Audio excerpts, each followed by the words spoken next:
안녕하십니까. 진로진학의 나침판의 신도우입니다. 오래간만에 뵙습니다. 오늘은 수능, 요번에 이제 대입이 바뀌면서 이 사교육기관에서 광고를 엄청나게 해대서 그런지, 수능을 준비해야만 한다라고 하는 생각들을 많이 갖고 계신 것 같아요. 그래서 그것과 관련해서 얘기를 좀 명확히 해둘 필요가 있다라는 생각을 합니다. 일단 오늘 그 얘기할 주제의 내용은 뭐냐면 수능 준비만 하면 폭망한다라는 얘기를 가지고 하겠습니다. 그 어제 한 고등학교 그 동탄에 있는 창의고등학교의 교장 선생님한테 전화가 와서 아니 대표님이 그거 어떻게 생각하시냐고, 그래서 이것저것 얘기하다가, 그래서 뭐 어찌됐건 뭐 별반 다를 게 없다라고 지난번에 얘기를 했는데요. 그랬더니 그러면서 이것저것 하시더라고요. 그래서 제가 오늘 이 학부모들에게 기사를 써줘야 되겠다. 지금 학교에 이제 결국은 학부모들이겠죠. 들은 많은 학부모들이 수시 준비를 하는 것이 아니라 수능 준비를 해야 한다는 걸로 막 돌아가서 참으로 답답합니다라는 얘기였습니다. 그래서 이 관련돼서 얘기를 꼭 해둘 필요가 있겠다 싶어서 얘기를 하려고 합니다.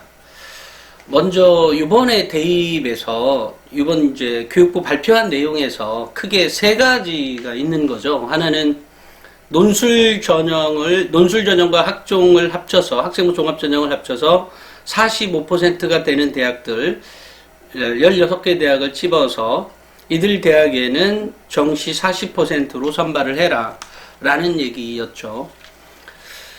그런데 이제 이 적성도 없어지죠. 그러니까 당연히 적성에서 이 인원 모집이 덜 되는 학교의 경우에는 당연히 이제 수능 정시로 가야 될 비율이 늘어나겠죠. 늘어나지만 적성을 실시하는 모든 대학은 아닐 것이다 라고 생각을 합니다. 이유는 수시에서 모집이 안 되면, 그러니까 모집이 안 된단다. 정시에서 모집할 때 상대적으로 좀 불리할 수도 있기 때문에 수시 모집을 지속적으로 하려고 하는 대학이 있는 거고, 좀 이름 있는 대학들은 아무래도 이제 정시로 돌려도 무방하다 이렇게 생각을 하겠죠. 뭐 대학도 결국은 마케팅이니까요. 그죠? 그런 겁니다. 그래서 이번에 16개 대학, 논술을 실시하는 대학 16개 대학에서 인원을 정시로 늘려라 라는 게 첫 번째고요. 그 다음에 두 번째로는 학생부 종합전형이 창체 활동을 가지고 똑같이 유지가 된다라는 게 이제 두 번째고요. 세 번째로는 이제 사회적 배려 대상자, 우리가 흔히 사배자 전형이라고 하는데, 또는 고른 기회 전형이라든지 뭐 이런 걸로 부르기도 합니다. 어찌됐건 이런 전형을 합쳐서 사회통합 전형을 도입하겠다. 도입해서 각각 10%, 그러니까 10%는 사회적 배려 대상자에게, 또 10%는 지역균형 전형을 도입을 하겠다, 이런 얘기였습니다. 이제 이런 과정에서 우리가 주목해야 될 것은 뭐냐면, 수능 정시를 40%를 확대하는데 2023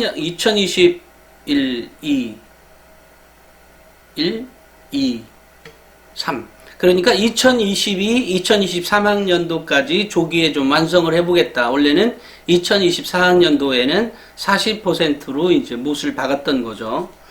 그 다음에 이제 학생부 종합전형에서는 이것 전에 이렇게 좀 이전에 있었던 여러 가지 썰들이 있었는데요. 가장 큰 게 뭐냐면, 대학에서는 창체 활동을 유지하고, 그러니까 창체 활동을 평가에 반영할 수 있도록 하고, 그러니까 학생부에 기록이 되게 해달라는 것과, 두 번째로, 그러니까 평가에 반영하겠다는 것과, 또 하나가 자소서를 유지해 달라는 게 이제 크게 두 가지가 있었습니다. 그런데 이제 창체 활동은 교사들도 오케이였는데, 왜냐면 창체 활동은 교과 내가 있어요.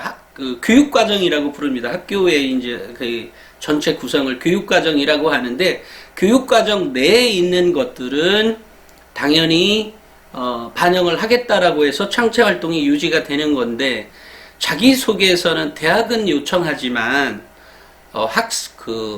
이제 그 원서를 내는 입장인 교사들 사회에서는 자소서는 폐지를 해달라라는 게 지속적인 그 요구사항이었었죠. 그래서 그랬는지 교육부는 창체 활동, 교과 내 활동의 창체 활동, 그러니까 우리가 흔히들 말하는 자율 활동, 동아리 활동, 봉사 활동, 진로 활동, 이것들은 똑같이 유지를 하겠다는 거예요. 다만 이것을 밖에서 하는 것들에 대해서는 제외하겠다라고 했는데, 그것은 뭐 이전에도 거의 그렇게 해왔기 때문에 별반 달라지는 게 없습니다. 그러니까 창체 활동은 유지가 되는 것이고, 자기소개서는 뭐 내년에는 변함없이 가는 거고, 2021학년도가 되겠죠. 현재 고등학교 2학년. 그 다음에 고등학교 1학년 때부터는 문항을 현재 4개 문항을 3개 문항으로 줄여서 해 나가겠다. 현재도 가천대의 경우에는 1, 2번 항목을 합쳐서 3개 항목으로 하는 걸로 알고 있습니다.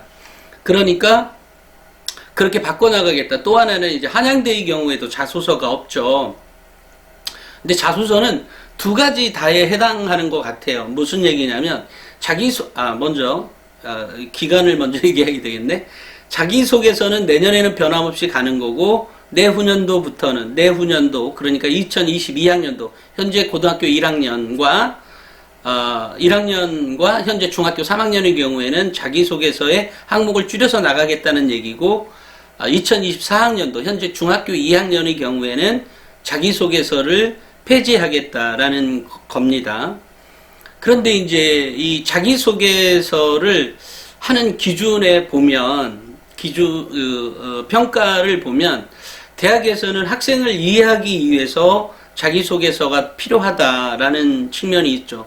분명히 대학에서는 그런 측면이 있다는 것도 알겠어요. 하지만 또 교사들 입장에서 자기소개서를 넣어라 빼라 이런 것들은 이런 면이 있습니다. 그러니까 자기소개서가 긍정적으로 작용하는 아이들은 그것이 합격으로 갈 수 있는 어떤 요인을 발견하게 되기도 하고요. 또는 또 다른 경우에는 자기소개서가 탈락으로 가는 것을 작용하기도 합니다. 그러니까 자기소개서를 쓰는 것이 학생에게 무조건 유리한 것이냐, 그런 건 아니라는 거죠. 반대로 그것으로 인해서 떨어지는 학생도 있을 거라고 생각이 듭니다. 왜냐하면 자기소개서를 많이 보다 보면 학생의 수준이 나오거든요. 학생의 수준이. 그러니까 학교생활 기록부의 내신 성적이나 기록에 대한 사항들을 학생의 역량을 조금 더 보려고 하면 아이의 상태가 나오게 된다는 거죠. 아이의 상태. 그러니까 아이가 글을 잘 쓸 것이다, 못 쓸 것이다 뿐만이 아니라 이 아이가 갖고 있는 특성이 어떨 것이다 라는 것을 유추해 볼 수가 있습니다. 그런 면에서 보면 그것이 절대적인 기준이 되는 아이들도 있겠죠. 최근에 그런 경우를 목격한 경우가 있습니다. 아이가 내신 성적은 낮았고 학생부의 기록은 굉장히 좋았는데 그래서 보통 1등급의 아이들이 가는 대학에 원서를 1, 2등급도 아니고 거의 1등급에 준하는 학생들이 대학을 가는 대학에 학생부에 딱 보니까 자기소개서를 보다 보니까 자기소개서의 수준이 거의 3등급 후반대, 4등급, 5등급이라면 좀 잘 쓰는 아이들, 이 정도의 글로 이제 되어 있더라는 말이죠. 그러니까 이제 당연히 탈락의 대상이 될 수가 있는 거죠. 그러니까 이런 차원에서 본다고 하면 어쨌든 그런 유불리가 존재하지만 어찌됐건 자기소개서는 근데 이제 냉정하게 평가만을 놓고 본다면 대학에서 물론 불편한 점은 분명히 존재하지만 그 뭐라고 하죠? 가능성, 그러니까 그것만으로도 자기소개서가 없어도 평가는 가능한 건 분명한 사실이다. 물론 이전 방송에서도 제가 말씀드린 적이 있습니다. 그 다음에 이제 지금 이 대입을 정확히 알고 있어야 수능 정시에 몰빵하면 폭망각이다를 설명할 수 있어서 이 얘기를 하고 있는 겁니다. 그 다음에 이제 사회통합 전형을 신설하겠다. 그러니까 신설한다기보다는 도입하겠다. 그런데 이것이 현재 있는 고른기회 전형과 같은 걸로 비율로 뽑는데 수도권 대학은 8.9%를 뽑고 있고 지방은 12.6%를 뽑고 있는데 그걸 합치면 11.1%가 되는데 합치면 그렇지만 서울에 지금 논술을 그렇게 했던 대학들을 가만히 살펴보니 고른기회 전형을 8.9% 뿐이 선발하고 있지 않으니 이것을 10%로 올리겠다라는 얘기인 것이고 이것을 조금 더 이제 교육부는 어떤 계층 사다리를 좀 만들어 놓겠다. 그래서 잘 보여야 되겠다라고 하는 측면 때문에 그것을 각각 10%로 해서 20% 그러니까 지역균형 전형도 10%를 더해서 고른기회 전형과 지역균형 전형 합쳐서 각각 10%를 만들어서 20%로 만드는 사회통합 전형을 신설하겠다. 이제 이렇게 된 내용인데 이 사회통합 전형을 지난번에 제가 영상을 잠깐 찍었다가 올려놨다가 다시 뺐었는데요. 잠깐. 이유는 뭐냐면 이 사회통합 전형에서 사회통합 전형을 우리 이제 어떤 학부모가 그때 댓글을 달아놓은 거 보니까 우리 아이는 사회통합 전형으로 가려고 합니다라고 해서 한마디로 지역균형 준영을 한다고 하면 그걸로 기회가 있지 않을까 이런 말씀에 대한 답변 때문에 제가 그 영상을 촬영했었는데 근데 이제 내용을 좀 더 자세히 살펴볼 필요가 있어서 일단 제가 죽여놨었습니다. 영상을요. 그런데 이제 한마디로 얘기하면 그래서 이제 교육부에 통화를 하려고 하는데 그렇게 통화가 안 돼요. 근데 한마디로 얘기하면 우리가 보통 이제 학교장 추천 전형 같은 거 있죠? 그 학교마다 2명, 뭐 3명 이런 식으로 추천을 받아서 그 전형을 실시하는 것과 같은 그러니까 인서울 대학에서 수도권 대학에서 지역균형을 실시한다는 말은 그것이 정말로 우리가 흔히 알고 있는 말 그 자체의 말처럼 지역균형 전형이라고 한다면 어떤 문제가 있냐면 지방에 있는 학생들이 서울로 온다는 얘기가 되는 거죠. 조금 실력이 낮지만 서울로 갈 수 있는 아이들 그런 아이들까지 선발하겠다라고 하면 지역균형 발전이라는 게 있잖아요. 그거보다 이 교육보다 더 큰 어떤 과제, 국가적 과제인 거죠. 지역균형 발전이라고 하는 게 있는데 그것이 무용지물화가 되는 거죠. 그죠? 그러면 지방대학들이 난리 아니겠어요? 왜 이렇게 뽑냐? 말이 안 된다. 뭐 이러면서 이런 문제가 있기 때문에 사실은 지역균형 전형이라는 것을 도입해서 뭔가를 하겠다라고 하는 말은 해석을 구체적으로 하다 보면 그것을 해석을 좀 교육부의 좋은 방향으로 생각해서 해주게 되면 그것이 학교장 추천 전형으로 선발을 하겠다. 한마디로 얘기하면 서울대의 지역균형과 같은 학교장 추천인 거잖아요. 한 학교에 2명씩 그러니까 이런 것과 같은 효과를 발휘해보겠다. 즉 서울대의 지역균형 전형은 한 700 몇 명이 모집이 되는데 그 중에서 200명 정도가 서울이고 나머지 500명이 이제 지방이거든요. 그러니까 합격자들을 보면 이제 그렇게 되니까 그런 유사한 것들로 해서 지역을 좀 나눠서 어쨌든 확대를 해보겠다 뭐 이런 얘기인 거거든요. 그러니까 결과적으로 보면 학교장 추천 전형을 좀 늘려보라 라는 얘기가 되는 거죠. 그런데 그것이 실제로 다른 대학들까지 그렇게 될 경우에는 그게 이제 일반적으로 지금 지방의 경우에는 의대의 경우에도 지역 전형이라는 게 있죠. 지역의 학생들, 우수한 학생들이 서울로 올라가지 않고 우리 지역 내에서 살 수 있도록 만들기 위한 지역 전형인 거죠. 그러니까 그런 것들처럼 서울도 마련하겠던 거, 서울은 서울만 모집되게 그런 건 아니죠. 전국에서 모집을 해야 되는데 그렇게 하려면 결국은 아까와 같은 이렇게 미스매치가 되는 것들이 있죠. 이런 것 때문에 결과적으로는 학교장 추천 전형이 확대가 될 것이다 라고 짐작할 수가 있죠. 하지만 그것이 학교장 추천 전형이라 그래서 별것도 이름도 없는 학교에서 우리 학교장 추천 전형 받을 거야 뭐 이게 말이 안 되죠. 그래서 조금 이제 괜찮은 대학들에서는 그렇게 할 수 있도록 유도를 좀 많이 해보겠다 이런 내용으로 그러니까 예상이 됩니다. 그래서 이제 이 전형 수능 정시 확대와 학생부 종합 전형의 유지인 거고, 그 다음에 사회통합 전형의 신설, 이렇게 세 가지가 큰 주제인 거였어요. 그런데 여기서 이제 우리가 생각해 볼 게, 수능으로 집중하게 되면 이 폭망각이라는 건 뭔 얘기냐면, 일반 고등학교에서 논술 준비를 잘 하지 않습니다. 일반적으로. 그죠? 평범한 일반고에서는 잘 준비 안 하죠. 얼마 전에 우리 나침판 12호로에 나갔던 일산 대진고의 경우에는 일반고이긴 하지만 학생들이 전체적으로 수준이 좀 있는 아이들이 오고 또 학교에서도 잘 가르치다 보니까 수능 그러니까 학생들 중에 반, 그러니까 한 학생들 중 반이면 5등급 정도죠. 내신 5등급 정도의 모든 아이들은 아니겠지만 그런 아이들까지도 반 정도는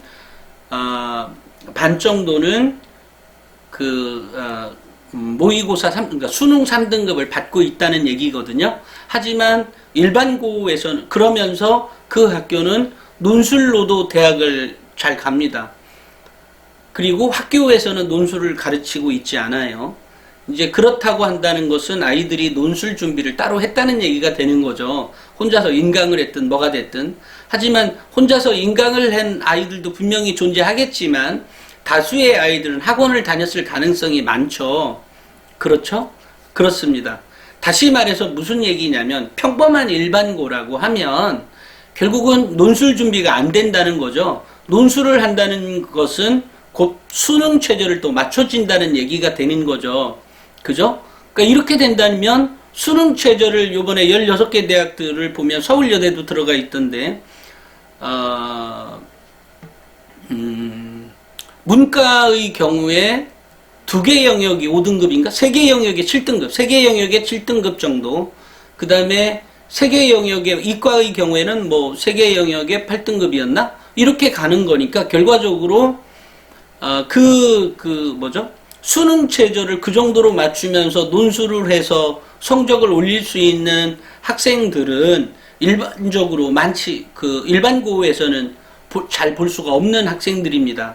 그죠? 수능 체제도 맞추고 논술을 따로 준비한다?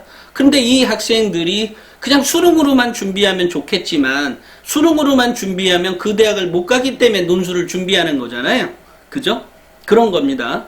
그렇기 때문에 또 연세대나 이런 데 논술 보면 뭐 2개 영역 뭐 3 이내 이런 거 아니에요?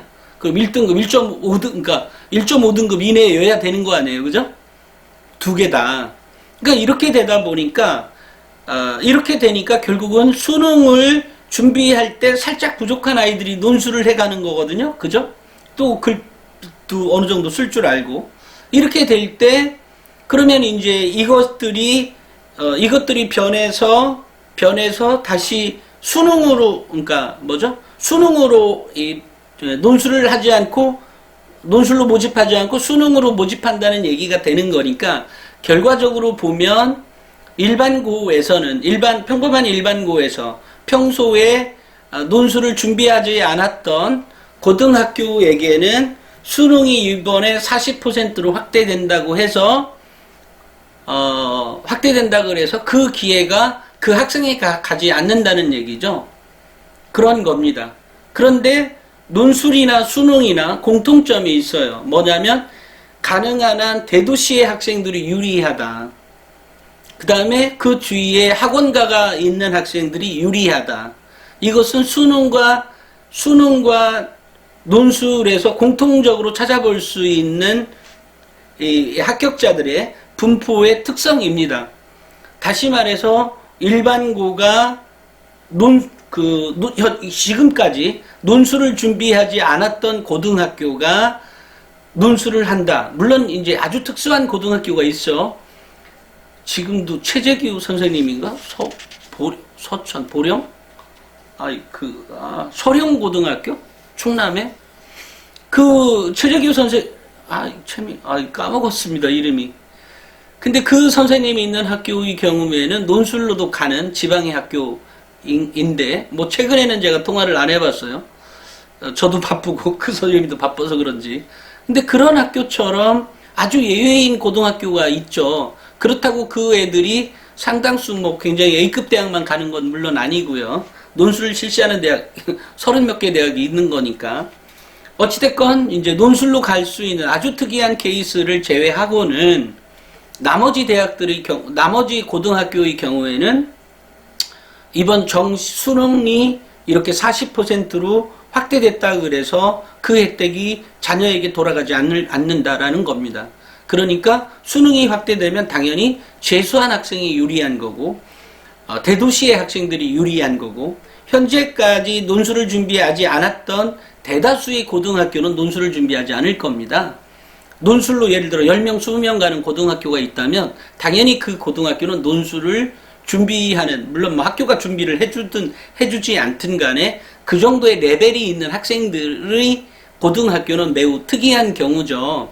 그런 거기 때문에, 그러니까 일반고에서도, 그러니까 지역 내에서 넘버원 고등학교가 아니라면, 넘버원, 투 고등학교가 아니라면, 원, 투? 투까지도 안 내려갈지도 모르겠어요. 일산도 뭐 100만이 넘는, 그러니까 고양시가 100만이 넘는 학교인데, 그 대진고의 경우에는, 일산 대진고의 경우에는, 어쨌든 지역 내에서 넘버원 고등학교로 현재 알고 있는데, 그런 학교가 아니라고 하면, 논술로 준비하지 않죠. 그러니까 당연히, 그 학교의 경우에는, 이렇게 이제 바뀌어진 입시 환경에서는 수능으로 갈 수 있는 확률이 더, 이제 논술이 폐지가 되면 수능 그러니까 모든 학생들이 아니지만, 수능으로 몰빵하는 그 학생들도 분명히 존재하기 때문에, 뭐 좀 올라간다고 보고 성적이, 그렇다고 한다면 기회 요인이 될 수 있다라는 거죠. 그런데 그렇지가 않고, 아까 제가 이제 서두에 얘기했던 고등학교, 그 동탄에 있는 창의 고등학교처럼 학생들의 수준은 200점 만점 중에 180점 조금 넘는 아이들이 그 학교에 뭐 전교 상위권으로 들어오는 경우, 이제 이렇다고 하면 보통 일반고에서도 수준이 낮은 고등학교죠. 들어가는 학생들의 입학 성적만 놓고 본다면 매우 낮은 학생들인 겁니다. 하지만 이렇게 해서 준비를 잘해서 뭐 연대도 2명 가고 서울대도 지금 1차 합격이니까 어제 오후에 발표가 어떻게 됐는지 모르겠어요. 합격인데 서울대 1명, 1차 합격에서 서울대 1명, 연세대는 뭐 최종 합격까지 된 것 같은데, 연세대 또 뭐 경희대 5명, 뭐 이렇게 간 걸로 봐서는 학교가 이제 굉장히 학생부 종합전형을 준비를 굉장히 잘하는 학교인 거죠. 그러니까 만약에 동탄에 있는 또는 그쪽 지역의 학부모들이라고 하면 창의 고등학교, 그래서 그 교장 선생님에게 이런 말씀, 교장 선생님 그럼 언제까지 거기 계실 거예요 했더니 5년 꼭 채우겠다라고 얘기하셔서, 그렇다고 하면 현재 2학년, 그러니까 2학년과 현재 1학년들, 그 다음에 중3 아이들, 중3 아이죠. 중3 아이, 그 다음에 중학교 2학년 아이까지 혜택을 조금 볼 수 있지 않을까 싶습니다. 그런 학교라고 하면, 이게 물론 그 교장 선생님은 입시에 대해서 정말 잘 아시는 분이어서, 이제 매우, 어쨌든 동탄고등학교 가는 것이 그쪽 지역의 학부모들이라고 하면 정말로 심각하게 고려를 해보실 필요가 있다. 현재 중학교 다니는 학부모들이라면 이런 생각을 합니다. 분명히 잘 갈 수 있습니다. 입시를 안다는 게 쉽지 않거든요. 근데 교장 선생님이 그렇게 잘 알고 있다는 것은 굉장히 복받은 학교인 겁니다. 어찌됐건 이래서 일반고에서 그 수능을 준비한다고 하는 것은 대입 전략에서 완전 실패한 전략이다라고 생각을 합니다. 그러니까 현재 수능이 40% 됐다고 해서 40%가 됐다고 해서 일반고에까지 일반고 거의 모든 학교에 깔려질 만큼의 학교에게 혜택이 돌아가지 않기 때문에 그동안에 준비했던 것처럼 학생부 교과나 학생부 종합으로 준비하는 것이 타당한 입시 전략이다. 가장 좋은 입시 전략이라는 말씀을 꼭 드리겠습니다. 그러니까 지금 이게 굉장히 제가 어제 교장 선생님한테 얘기 듣다 보니까 굉장히 심각하게 학부모들이 이렇게 수능으로 몰빵각들이 많이 나오는 모양이에요. 절대 그렇지가 않습니다. 학생부 종합전형으로 준비하는 것이 우리 아이 대입 전략에 맞다라고 생각을 합니다. 혹시 요거에 추가로 또 질문이 있으시면 제가 좀 더 얘기를 하는 걸로 하지만 일단 대입을 준비할 때 수능 준비만 하면 폭망한다라는 말씀을 꼭 드리고 싶어요. 절대 그렇게 하시면 안 됩니다. 학생부 종합전형이 대단히 바뀐 것이 아니고 똑같습니다. 그러니까 학생부 종합전형을 준비하는 것이 일단은 평범한 학생들에게는, 평범한 학생들이라는 것은 수능에서 굉장히 높은 점수가 나올 수 있는 학생들은 일반고에서 사실은 이미 특목고 자사고로 가려져 있죠. 또 특목고 자사고가 이렇게 이제 2025년도에 폐지된다고 했지만 그 전까지 가는 애들에게는 어쨌든 면학 분위기가 거기 조성돼 있는 거고 그렇게 준비를 하겠다는 거기 때문에 그런 애들 합격 비율이 더 높아지겠죠. 재수생 다음에 특목고 자사고, 그 다음에 일반고 중에서도 아주 특수한 케이스의 일반고가 있는 거죠.